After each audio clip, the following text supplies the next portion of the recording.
I've put some examples here that could help you with client-oriented small snippets of focusing. So listen empathically from your felt sense. How are you feeling on the inside to the felt meaning of what your client's saying? So you're listening to more than just the words. So you're not just that you're angry with them and you get the normal words, you won't let yourself be hurt like this again. Then you might invite, I get the sense of something, and we do it very invitationally. We're not telling the client how they feel. Something like you want to put the wide, wide sea between you and him. And check, because they might go, oh, not a wide sea, deep sea. They'll correct you. On the next slide, you might notice that you want to share your experience as you listen to the client. And this is going into the interpersonal domain, working with therapist-client attunement and healing attachment-related issues. We can do it two ways. We can slow the client down and ask what that whole thing might be feeling like inside you that you're talking about.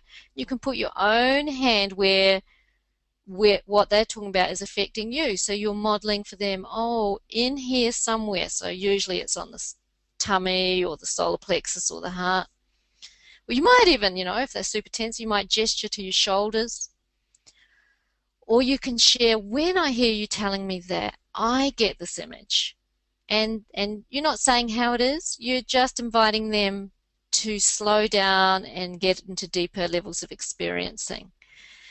The next way that you can orient your clients or use a little wee bit of focusing in your therapy is inviting your client to stay at the unclear edge of their experience, really helping them pause and stay with that not yet known sense of their issues.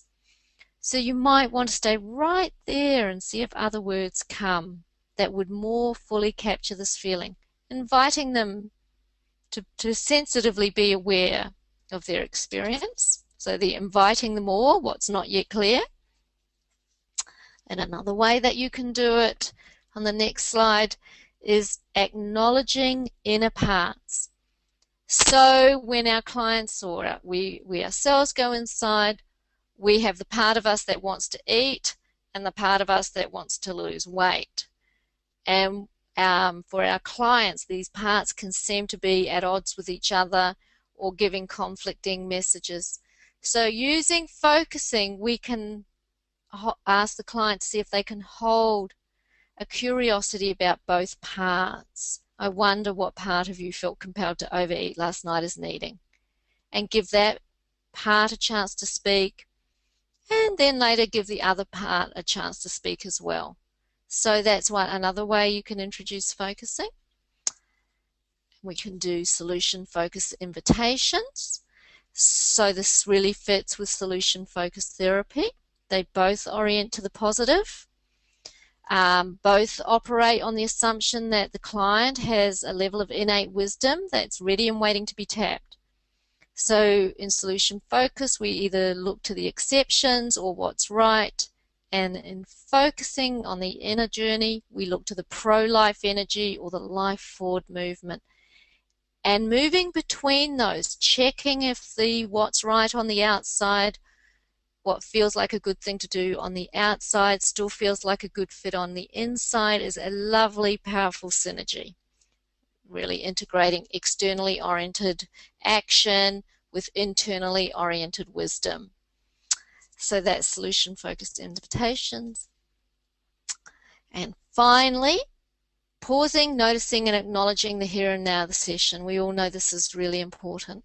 So that's just that waiting and noticing and allowing time around something new that's arrived, a positive experience or a sensitivity or a new awareness, or inviting the client to notice how you're affected by their experience. So that's another way to invite your client to focus.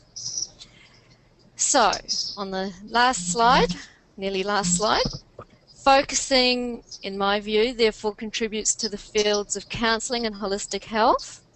It identifies inner experience as a key indicator of change, and the experiencing Scale can help you orient to that. It presents a method to facilitate somatic shifts and the outer directions into the world that they imply. And it substantiates mind-body connections and so influences health.